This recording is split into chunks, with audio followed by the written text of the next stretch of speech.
자, 계속해서 다항 분류입니다. 다항 분류인데 이제 데이터 유형을 좀 처음 보는 걸로 할 거예요. 이미지 데이터고요. 이제 요 예제의 결론은 느려 터져서 못 해먹겠다가 나와야 돼요. 그러면 이제 그 느려 터진 부분을 보완하기 위해서 선택지가 1번은 이제 머신 성능, 하드웨어. 그래서 이제 GPU 쪽으로 가는 거고, 그 다음에 좀 더 성능, 효율이 좋은 최신 알고리즘. 그래서 뭐 CNN이나 뭐 RNN 이런 애들이 등장을 하기 시작을 하는 거죠. 이 알고리즘들의 기본 목표는 다 분류예요. 자, MNIST 데이터셋이라고 해서요, 어떤 교수가 만든 그 예제 데이터예요. 결측치 같은 데이터 이상점이 없고요. 딥러닝을 공부할 때는 반드시 거쳐야 되는 헬로월드 같은 예제라고 보시면 돼요. 자, 기본적으로 6만 개의 트레이닝 셋이 있고요. 1만 개의 테스트 데이터 셋이 있어요.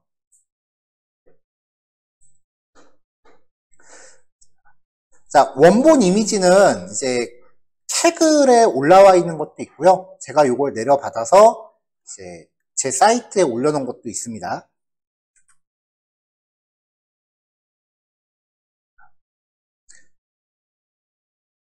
자, 기본 패키지들 이제 준비했고요. 일단은 데이터가 어떻게 생겨먹었는지 보기까지만 할 거예요. tensorflow.keras.dataset 안에 예제 데이터들이 되게 많이 들어있어요. 우리가 앞에서 봤었던 데이터들도 다 들어있고요. 자, 이제 MNIST 안에서 로드 데이터 함수를 가져오시면 되고요.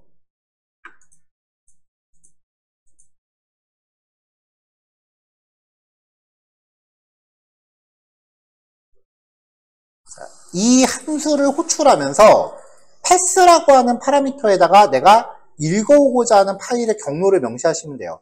네, 파일 이름만 명시해주면은 이 내부 폴더에서 가져옵니다. 이렇게 해서 데이터를 받아오면은 이제 6만 개의 데이터가 있는데 지금 보시면은 3차 배열이에요. 여태까지는 우리가 데이터를 뽑아오면은 이런 식의 데이터 프레임으로 생겼었죠. 그러면은 6만 건이라고 하는 거는 데이터의 길이가 6만이고 28이라고 하는 거는 컬럼이 28개라는 뜻인데 지금 얘는 가로 28, 세로 28짜리 배열이 6만 개 있다. 3차 배열인 거예요.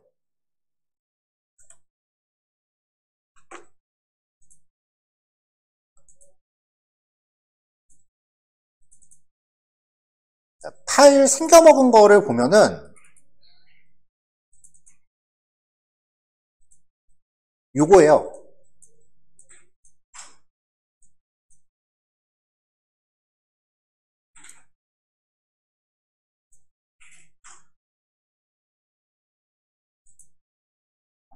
숫자 1은 좀 너무 심심하다.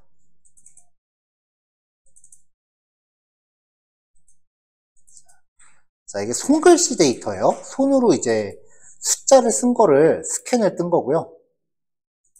확대시켜 봅시다.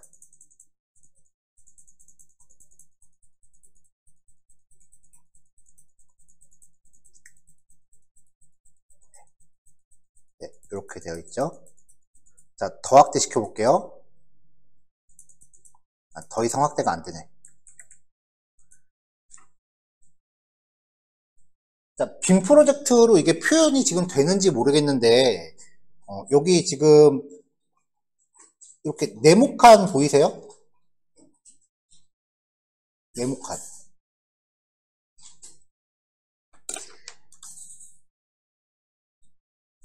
아, 포토샵이 있어야 되는데 포토샵이 없네.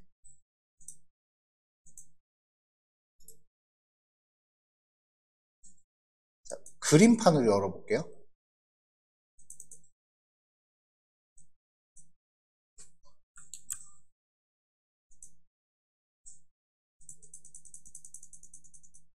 더 이상 확대가 안 돼. 자, 지금 여기 보시면 격자를 띄우면은 이렇게 자글자글하게 이렇게 들어가죠. 네. 요 네모칸 하나를 픽셀이라고 해요. 스펠링 생각이 안 난다. PX라고 불러요. 픽셀이라고 불러요. 이 픽셀이 뭐냐면은 모니터의 점 하나예요. 왜 그 전광판 같은 거 가까이에서 보면은 그 점점점점점 찍혀 있는 거 보신 적 있을 거예요, 아마. 그거를 픽셀이라고 불러요. 그래서 컴퓨터가 어떤 도형을 표현하는데, 그래픽을 표현하는데 그 사용되는 가장 최소 단위예요. 그래서 1픽셀은 모니터의 점 하나입니다.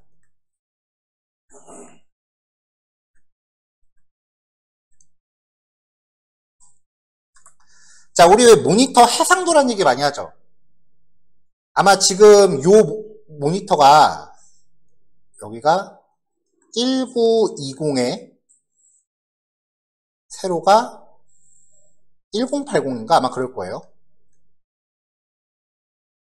우리가 보통 말하는 해상도라고 하는 단위는요, 모니터 가로가 1920개의 점으로 이루어져 있고 세로가 1080개의 점으로 이루어져 있다는 뜻이에요. 이게 픽셀 단위거든요.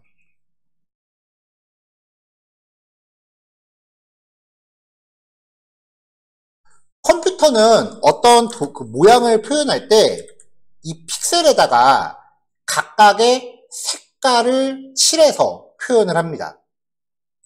색깔이 이제 진하고 연한 걸 이렇게 각각 칠해갖고 도형을 표시를 해요. 여기 보면 여기 같은 경우는 완전한 흰색이 아니라 좀 회색으로 나오죠. 이 한 칸에 들어갈 수 있는 색상값, 우리가 보통 FF00, FF 뭐 이런 식으로 표현을 하잖아요, 색상값을. 이게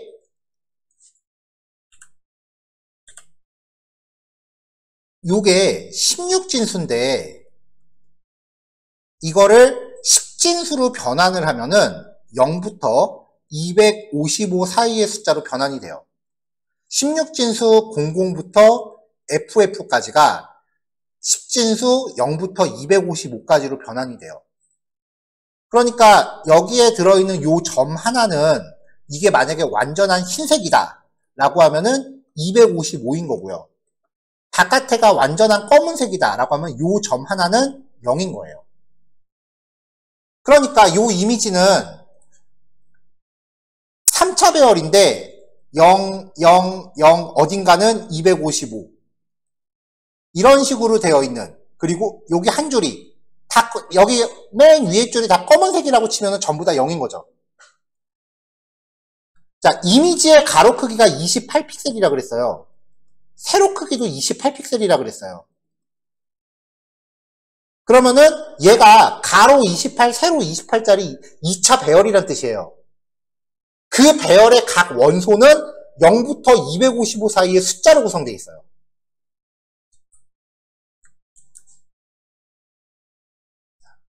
자, 그러니까 요거 한 장이 28 x 28의 배열인 건데 이런 게 6만 장이 있다는 거죠. 자, 지금 이거는 흑백 이미지 한정 얘기예요.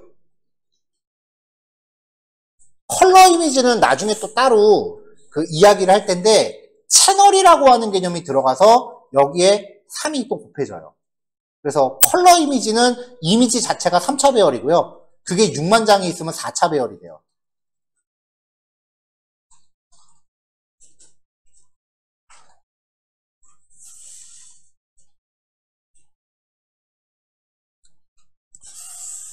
이미지 그래픽에 대해서 좀 더 디테일하게 얘기하려면 사실 게임 프로그래밍이 제일 좋긴 한데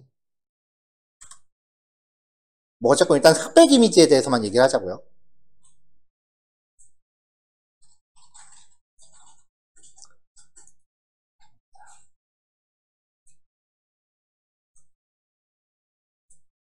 자, 이미지 채널에 대해서는 뭐 다음 단원에 그 마크다운 파일로 좀 더 디테일하게 정리된 게 있어요.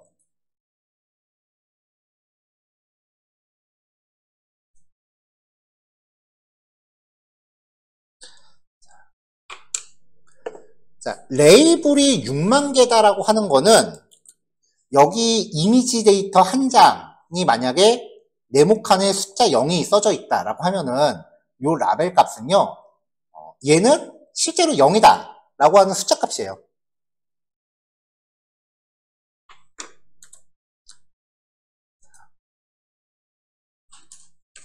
자, 제목이 좀 너무 거창하긴 한데 탐색적 데이터 분석.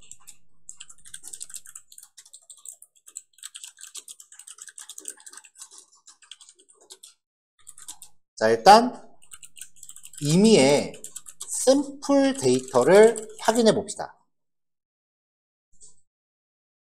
훈련 데이터에서 아무거나 하나를 뽑아서 6만 장 중에 아무거나 하나를 뽑아서 출력을 해볼게요. 자, 그쵸? 0부터 255 사이에 숫자 값으로 구성되어 있는 2차 배열이죠. 근데 주피터에서 출력하면은 얘가 좀 멋대로 줄바꿈을 하는 게 좀 있으니까 프린트 함수로 출력을 해보자고요.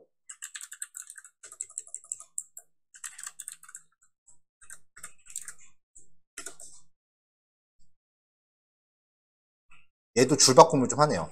자, 이것만으로는 좀 더 알아보기 힘들죠?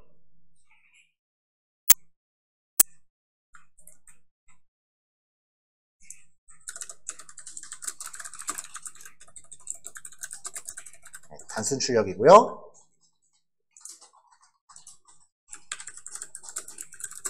자, 지금 요 예제의 목적은 이미지 데이터의 구조를 이해하자는 거예요.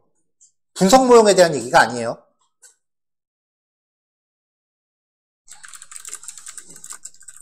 자, 값의 범위를 확인해 볼게요.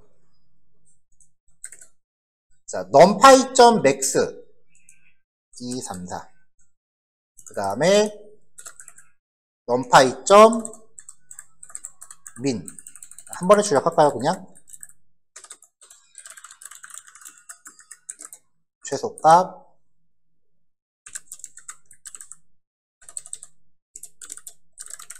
최대값.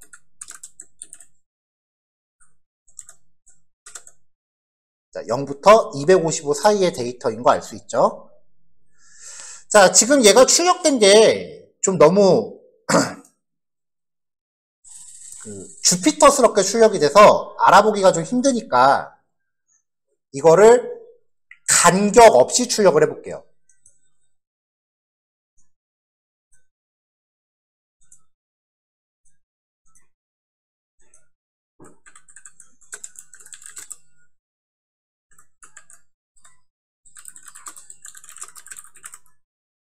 반복문을 돌면서 0부터 255자리니까 맥시멈 3자리일 거 아니에요. 그래서 3자리 숫자에 맞춰서 출력을 해볼게요. 그리고 값 하나 출력할 때마다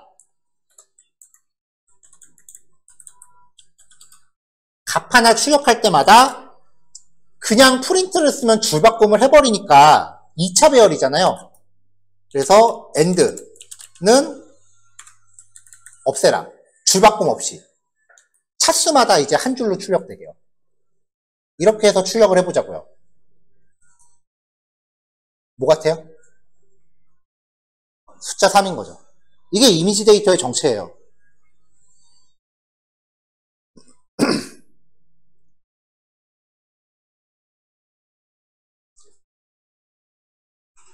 자, 그러면은 X트레인의 1, 2, 3, 4 여기에 해당하는 종속 변수도 볼게요.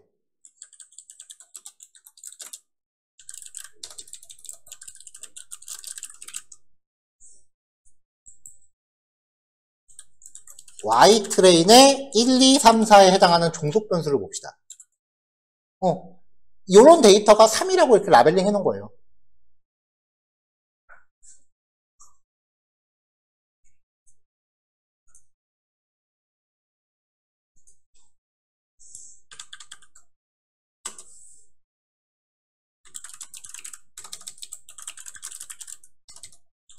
자, 데이터를 그려볼게요. 자, 아까도 이야기했지만 엠리스트 데이터셋은 0부터 9까지 가로 28픽셀 세로 28픽셀 크기의 이미지 6만 장 플러스 만장.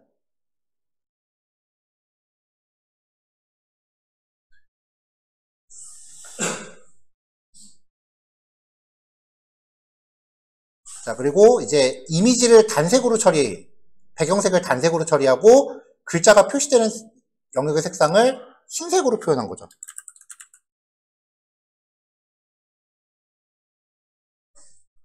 그러니까 이미지 데이터들은 픽셀 크기만큼의 2차 배열, 원소가 각 색상 값을 의미하는 숫자로 구성된 데이터다. 요 얘기를 했고요.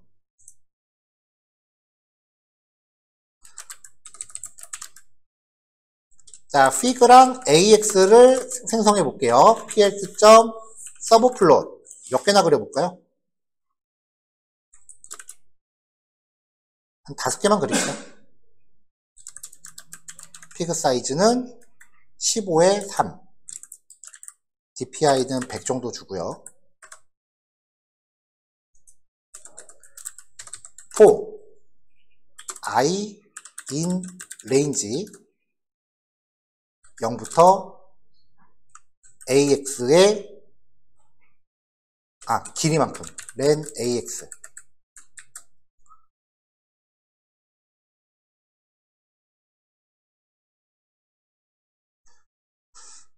자, 파이플롯이 갖고 있는 I'm show라고 하는 함수는요, 그 파이플롯 영역에 이미지 데이터를 출력할 수 있어요.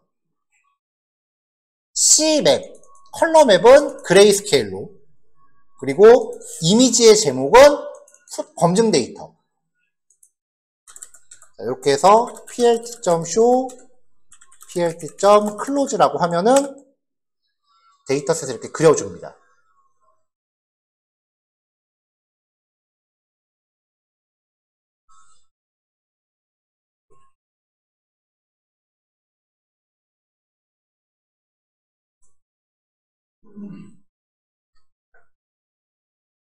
자, 그럼 이제 이거를 분류 분석으로 걸어볼 건데, 일단은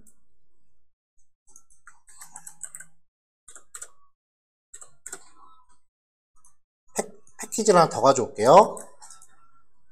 네, to categorical도 가져와야 돼요. 자, 지금 얘는 데이터 자체가 훈련 데이터, 검증 데이터 나눠져 있어요. 그러니까 트레인 테스트 스플릿을 따로 할 필요가 없어요, 지금. 근데 이 X 테스트, Y 테스트라고 되어 있는 요 데이터, 요거만 잠깐 보면은 각각 데이터별로 값만 이렇게 찍혀 있다고요. 얘를 원하는 코딩을 걸어줘야 돼요.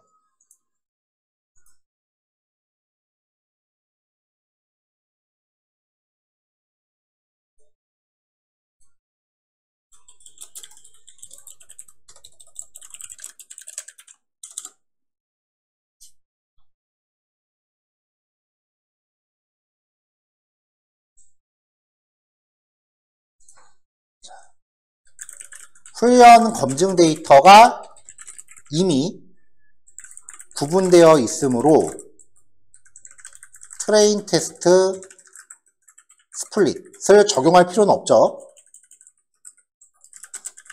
할 필요는 없어요. 근데 종속 변수, 라벨이죠. 종속 변수가 각 이미지의 실제 숫자 값으로 구성되어 있으므로 원핫 인코딩은 필요하다. 이 원핫 인코딩이라는 게 우리가 예전에 그 더미 변수화 처리한다, 그거랑 같은 개념이라 그랬어요.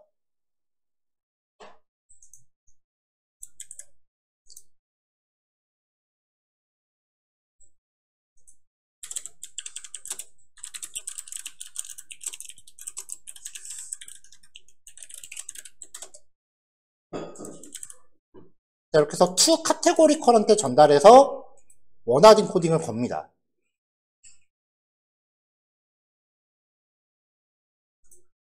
자, 그 다음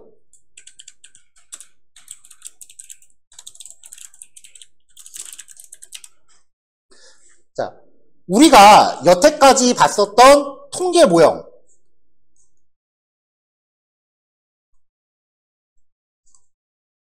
머신러닝이나 아니면은 지금 보고 있는 딥러닝 포함해서 독립변수의 차수는 몇 차였어요? 전부 2차원 데이터였죠. 독립변수는 데이터 프레임으로 생겼잖아요. 데이터 프레임이 몇 차야? 2차원 데이터잖아. 지금 우리가 쓰고 있는 통계 모형은 2차원 데이터밖에 못 받아요. 3차 데이터 주면 하기는 하겠지. 근데 엄청 오래 걸려. 근데 지금 여기서 엠니스트의 독립변수는 몇 차야? 지금 3차잖아요. 안 맞죠?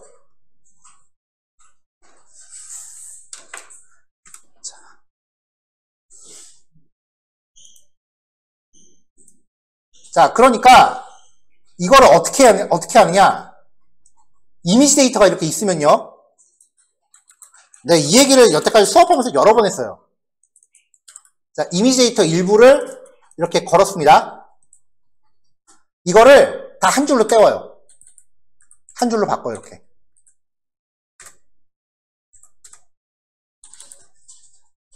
싹 다 이렇게 한 줄로 바꿔. 이렇게.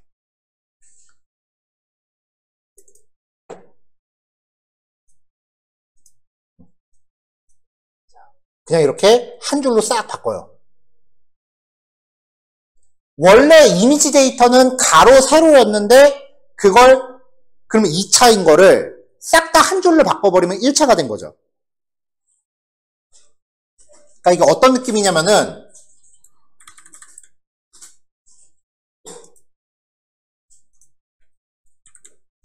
요 이미지에 요 한 줄을 잘라갖고 여기 옆에다가 이렇게 붙인 거예요. 이렇게 바꾸는 거야. 그러니까 이미지가 이렇게 있으면은 여기 이거 한 줄을 잘라서 옆에다 이렇게 붙이고 또 옆에다 붙이고. 그러니까 이미지를 가로로 그냥 다 길게 늘어뜨려 버리는 거예요. 그러면은 2차원 데이터가 1차원이 되지. 이런 거 6만 개 있으면은 3차가 2차로 바뀌죠. 대신에 전부 숫자로만 돼 있을 거 아니야. 이렇게 바꿔놓고 이제 여태까지 했었던 통계 모형 다시 돌려. 무슨 말인지 이해가 돼요? 그럼 진도 끝났어 이제. 이미지 분석은 이게 다야. 그래서 앞에서 통계를 그렇게 열심히 얘기하는 거예요. 이미지건 문자열이건 이런 식으로 전처리만 하면 돼요. 나머지는 그냥 기존의 통계 모형 그냥 돌리면 됩니다.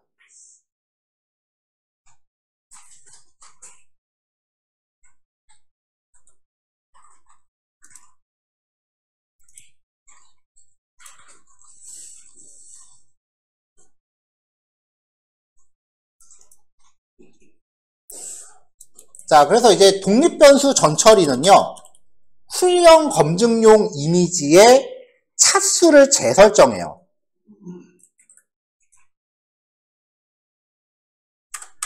(3차) 데이터를 넣어줘도 탄소플로우나 그 딥러닝 라이브러리들은 충분히 학습을 하긴 합니다. 느려 터져요, 근데. 이런 2차 배열이 6만 개라는 건데, 이거를 그냥 학습하는 것보다 28by 28을 전부 한 줄로 바꿔. 그러면 784개가 돼요. 이렇게 학습하는 게 학습 효율이 더 좋아요. 이미지 그냥 때려 박으면 진짜 사열아 내어라예요.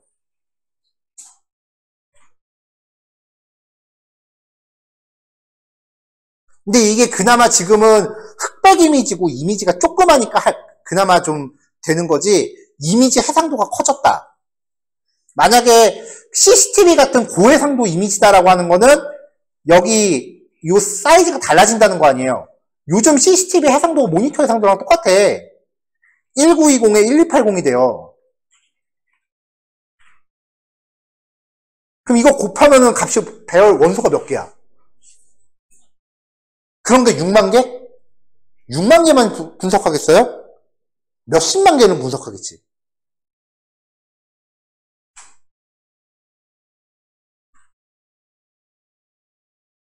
그러면 이제 엄청 오래 걸리죠.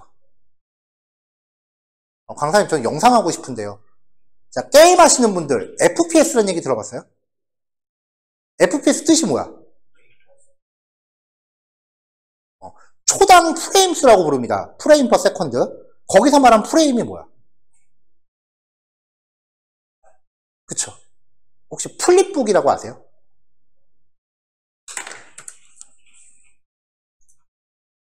요 얘기는 내가 게임 개발을 했었어 갖고 얘기해 줄 수 있는 거야.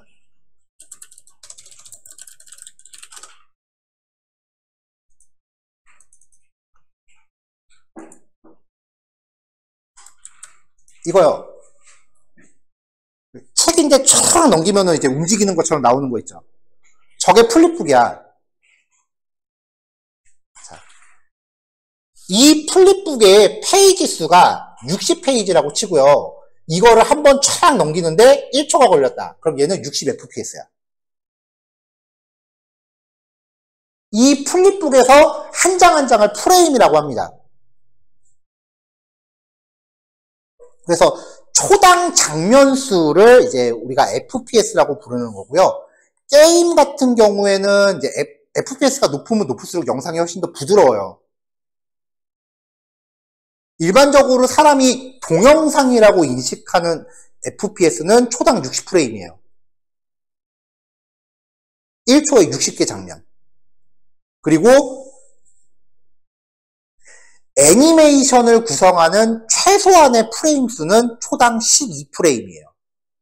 12프레임이 넘어가면 좀 움직이는구나 라고 사람이 느껴요. 대충 중간 정도 끊으면 초당 30프레임 정도 나와요. 그래서 컴퓨터 성능이 좀 꼬랐으면은 게임이 초당 30fps로 돌고, 성능이 좀 좋은 컴퓨터에선 게임이 60fps로 돌아요. 그거보다 더 올라가면 사람 눈으로 인지를 못해. 사실상 그때부터는 오버스펙이야. 지금 말한 이 형식을요, JPEG이라고 하고요. 초당 JPG 이미지를 쭉 붙였다 그래서 JPEG 포맷이라고 하고요. 이 JPEG에다가 사운드를 같이 넣어서 압축한 형태를 MP4라고 해요. 이게 영상 코덱이거든요. 그러니까 결국은 영상 분석도 깊게 들어가면 그냥 이미지 다 저렇게 배열로 때려박고 하는 거야. 이거 이해하면 뭐 더 이상 할 게 없어, 진짜. 더 얘기해주고 싶어도 컴퓨터가 못 따라가니까. 제가 작년 여름에 이제 강사들은 이제 1년에 한 번씩 강사 자격을 유지하려면 이제 연수를 받아야 돼요. 직업훈련교사 강사들은. 그래서 작년 가을에 원주 가서 1박 2일로 그때 머신러닝 수업을 들었었는데, 머신러닝 들었던 이유는 그래도 아는 거 들어야 좀 놀면서 들을 수 있을 것 같아서. 그때 이제 실습실에 있는 한기대라고 한국기술교육대학교 실습실에서 하는데, 컴퓨터가 진짜 어마무시한 거야. 실습용 컴퓨터가. 이건 딱 봐도 대당 최소 7, 800 이상은 들었겠다 싶은 컴퓨터들이 강의실에 빽빽하게 있는 거예요. 한기대가 돈 많어. 걔는 지방대임에도 불구하고 일반 교대랑 비슷한 취급을 받으니까. 아무튼 그 정도 강의실이 아니면은 이제 이 이후 수업은 사실 좀 빡세요.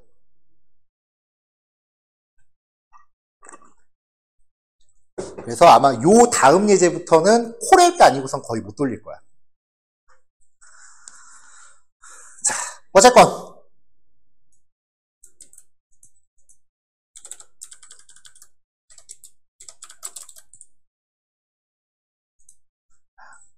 또 새로운 거 한다고 목소리가 좀 커지네.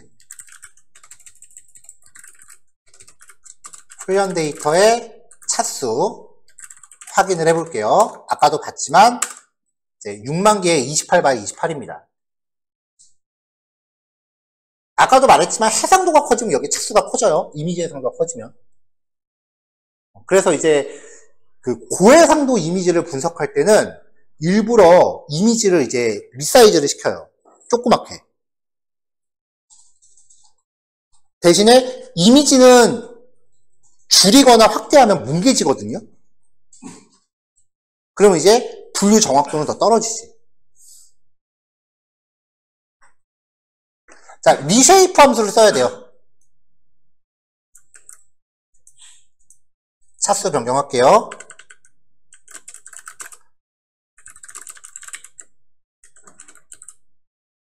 자, xtrain.reshape.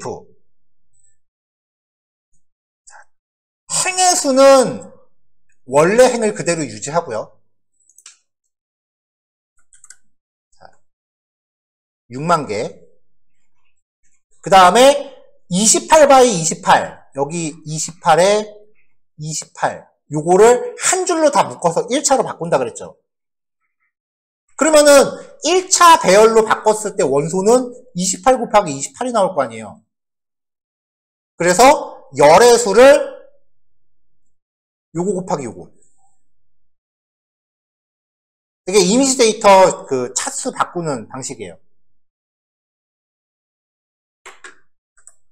이렇게 해서 차수를 변경합니다.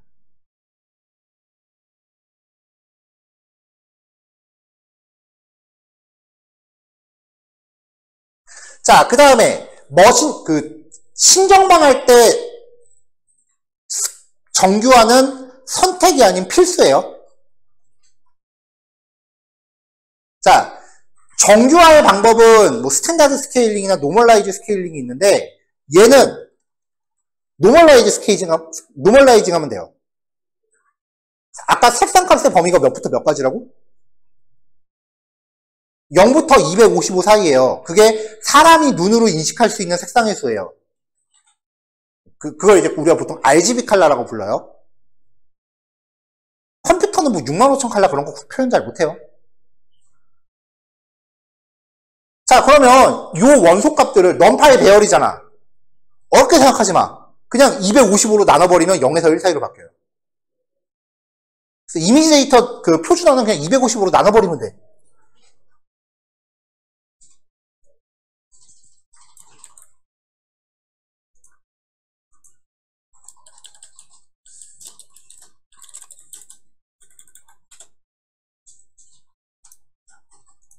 자, 이미지 정규화는 이렇게 하시면 돼요.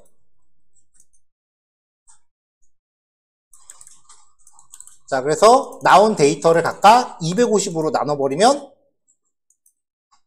짠 하고 정규화가 되죠.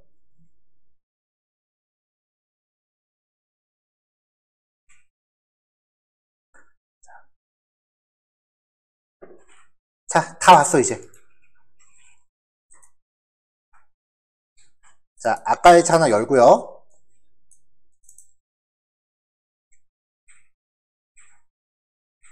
자, 뭐 하이퍼 파라미터 튜닝까지 가지 맙시다. 그냥 갈게요.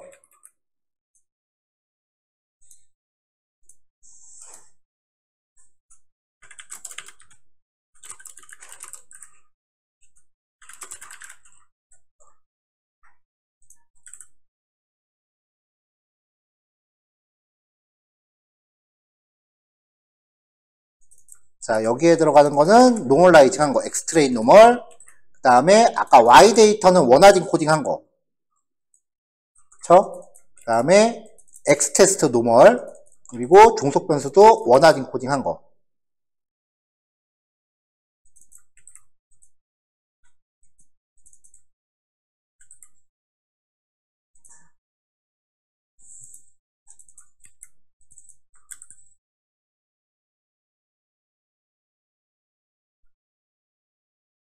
나머지는 카테고리컬 크로스 엔트로피.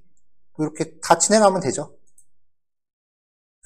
자, 근데 아까 그 예제나 층 64개로 했지. 얘는 그래도 좀 더 들어가야 되지 않을까? 데이터 규모가 좀 있는데. 자, 한 256으로 넣어볼게요. 사실 층을 조금 더 싸주거나 그러면 좀 더 나아지긴 하는데 일단 이렇게 돌려봅시다. 지금 요 예제의 목적은 오래 걸리는구나를 진짜 보여드리려고 해요. 자, 가로 28에 세로 28짜리 손톱만한 이미지예요.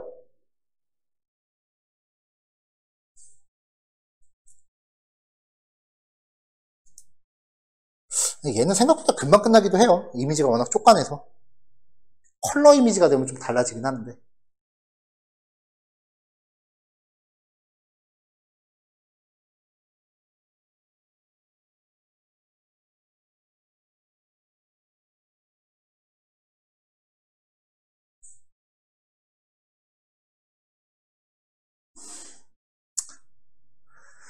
밥 먹으러 갑시다. 생각보다 빨리 끝날 것 같아서 마저 마무리하고 식사할게요. 자, 모델 적합.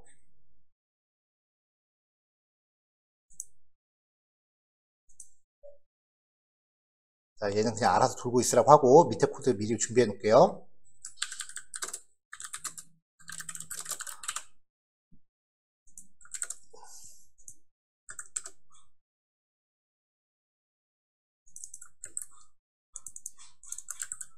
X 트레인 노멀하고 Y 트레인 원핫 이렇게 들어가야죠.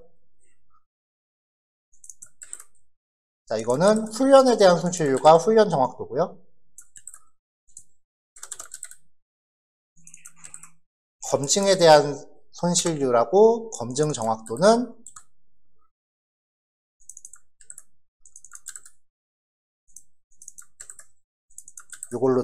요걸로 들어가 줘야겠죠.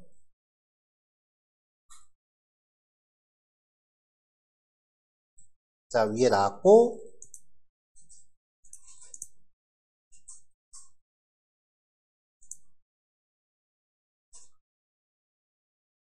그리고 얘는 그래도 예제 데이터가 꽤 잘 나와요. 대층 싸도 잘 나오는 데이터야, 얘는.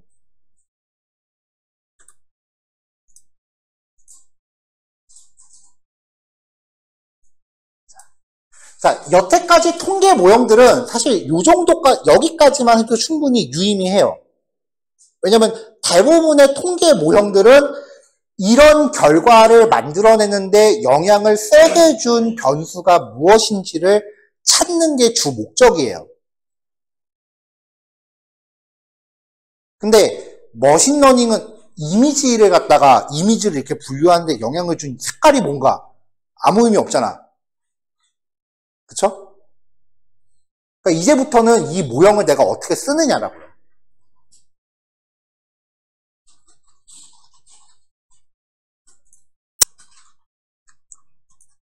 통계로 먹고 사는 학과는 여기부터는 아예 관심도 없어요. 여기부터는 이걸 구현해서 소프트웨어로 어떻게 이용자들한테 제공을 하느냐. 그래서 거기에서 어떻게 수익을 만들어내느냐. 그게 관심 있는 거지.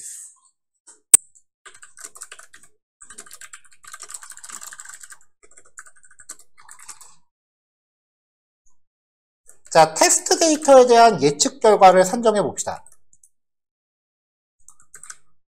자, 모델.프리딕트 걸어서 테스트 데이터로 예측치를 뽑아볼게요. 그러면 각각의 데이터의 차수를 확인하면은 만 개의 데이터가 10개의 경우의 수를 갖는 거죠. 0번째 거 확인하면은 이게 각각 이제 분류될 확률인데 얘가 제일 높네요. 그쵸? 그러면 1, 2, 3, 4, 5, 6, 7, 8. 8이라고 인식해야겠네. 자, 이걸로는 알아볼 수가 없으니까 이걸 가지고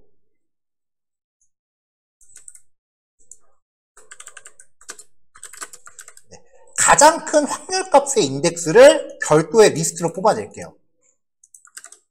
numPy의 argmax는 가장 큰 값이 위치한 인덱스를 반환하죠. 그럼 이게 분류 결과가 되는 거예요.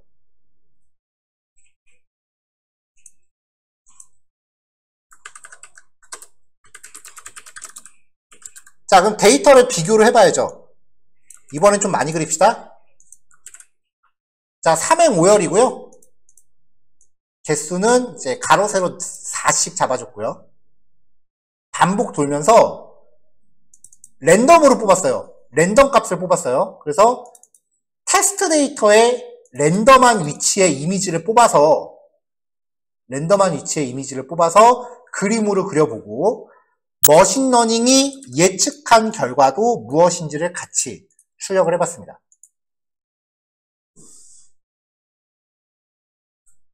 자, 그러면 실제 라벨은 0이고 머신러닝은 0으로 예측했다.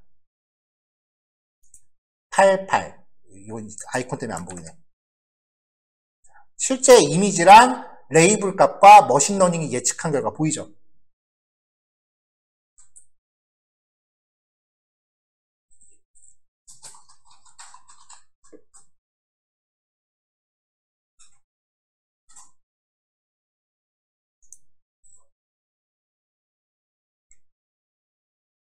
이렇게 끝나면 재미없지.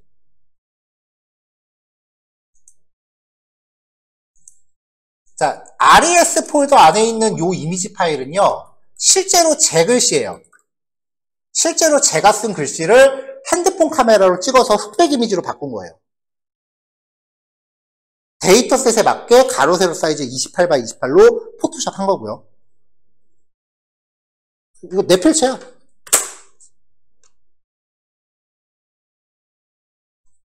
비슷해요?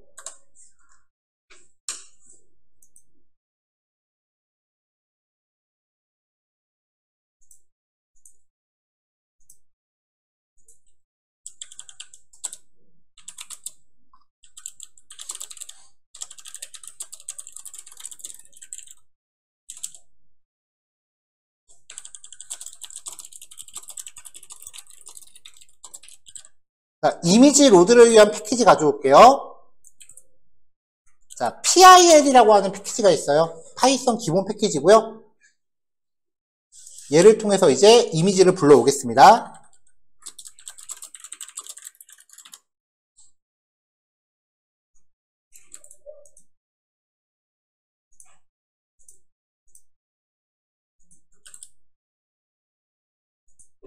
자, 이미지 하나 불러왔고요. 하나 더 불러올게요.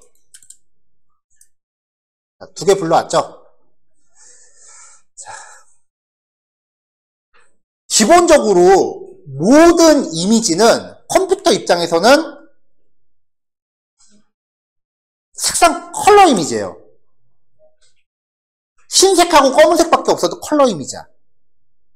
그게 무슨 말이냐면은 컬러 이미지라고 하는 거는 빛의 삼원색, RGB 요 세 가지의 조합으로 색상을 만들어낸다는 거예요. 그래서 기본적인 모든 이미지는 배열로 변환하면은 가로 28, 세로 28 이게 RGB 세 개가 있으니까 이 자체가 3차 배열이에요. 그거를 우리가 컴퓨터에서 채널이라고 불러요. 색상 채널. 포토샵이 있으면 바로 한 번에 보여줄 수 있는데 포토샵이 안 깔려 있어.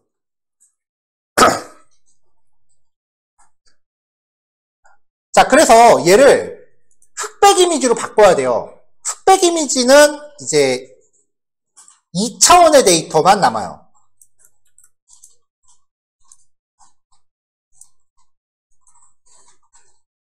그래서 이미지 분석을 잘하고 싶으면은 무조건 흑백 이미지로 바꾸는 것부터 시작하면 되고요. 그거 적용하기 제일 좋은 게 엑스레이야. 엑스레이는 검은색하고 흰색밖에 없잖아. 명암으로 비교하니까. 그러니까 엑스레이를 RGB 채널 3개 갖다 분석하면 사실 그거는 제정신이 아니야.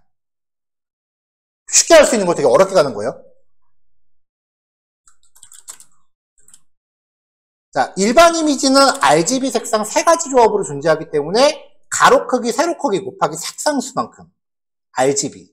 그래서 3차원 데이터예요. 근데 흑백 이미지로 바꾸면은 색상 수가 한 가지로 줄어요. 그래서 가로 크기, 세로 크기 2차원 데이터로 압축이 돼요.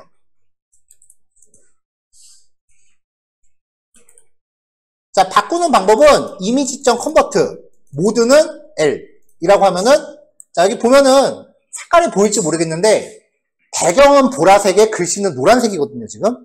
일부러 이렇게 만들었어. 네, 이렇게 하면은 구별돼요? 까만색이 흰색으로 바뀌어요. 그레이 스케일로 바뀌는 거예요.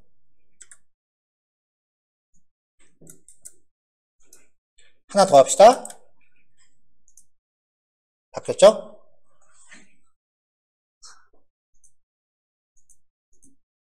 아이고.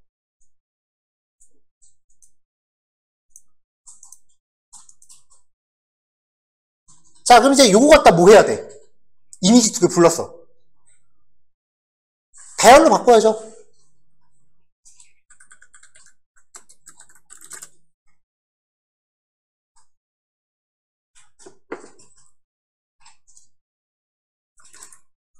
자, 이미지를 숫자 배열로 바꿉니다. 우리의 넘파이는 이런 것도 해줍니다.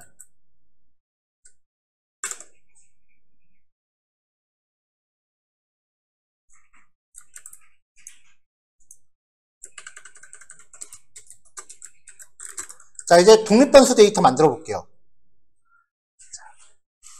자, 아까 우리가 했었던 게 28 곱하기 28이 이게 6만 개 있는 거였죠? 근데 지금 이미지 2장이니까 요거를 2개로 만들어주면 돼요. 그러니까 결국은 이걸 배열로, 넘파의 배열로 묶으면 된다고. 이렇게 넘파의 배열로 묶으면 된다고요. 자, 이렇게 만든 다음에 그 다음에 어떻게 했어? 28바이 28을 1차 배열로 바꿨죠?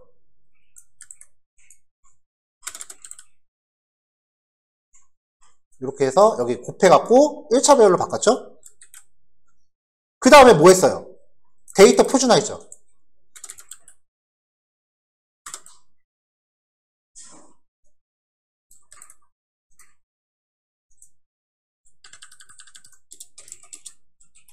자, 이번엔 종속변수 데이터 구성해 볼게요. 답은 알려줘야 될 거 아니야. 2하고 3. 그래서 2하고 3. 답은 준비했고요. 자, 이제 아까 만들어 놓은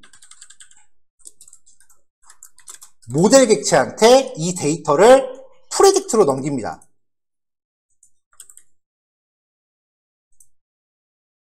자, 2개의 검증 데이터가 10개의 경우의 수를 갖는데요.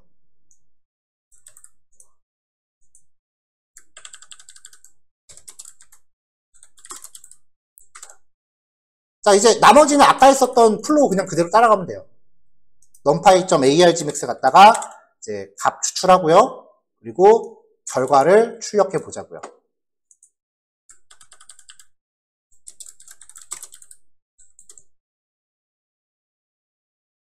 이미지로 뿌릴게요. 미리 준비한 코드 넣겠습니다. 시간이 좀 오래됐으니까 아까 코드 재사용한 거예요. 자, 식별 잘 하죠? 이거랑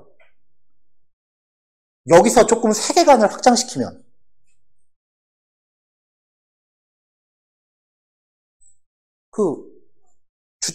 자동차 번호 식별하는 거 그거는 이 원리야.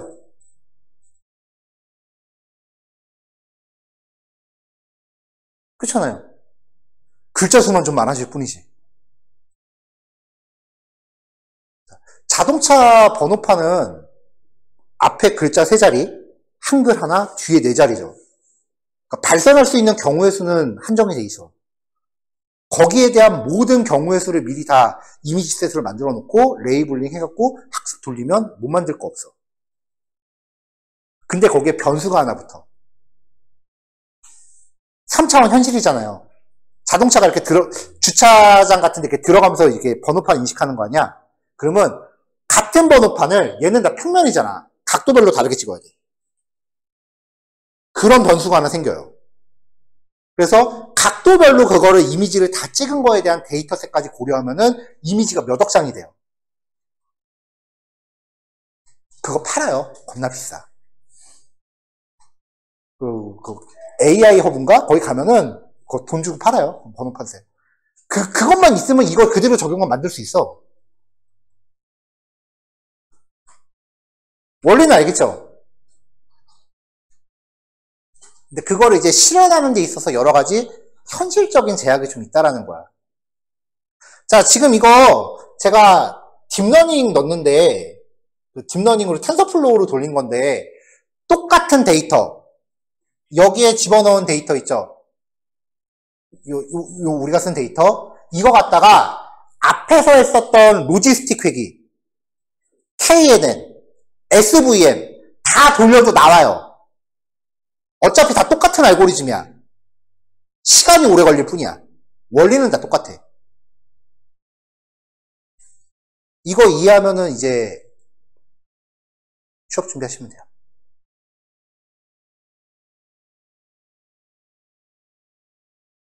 학원에서 이 이상 뭔가 알려준다는 건 현실적으로 제한이 너무 세. 컴퓨터를 다 들어옵지 않는 이상. 뭐 앞으로 남은 기간 동안 그래도 남은 예제들이 있으니까 같이 소개는 해드리겠지만 이제부터는 진짜 엔터키 한 번 치고서 오전에 할 거 하세요. 그렇게 들어가야 돼요. 그래서 보여줄 수 있는 거는 이 예제 하나에 최대한 많이 담았어요.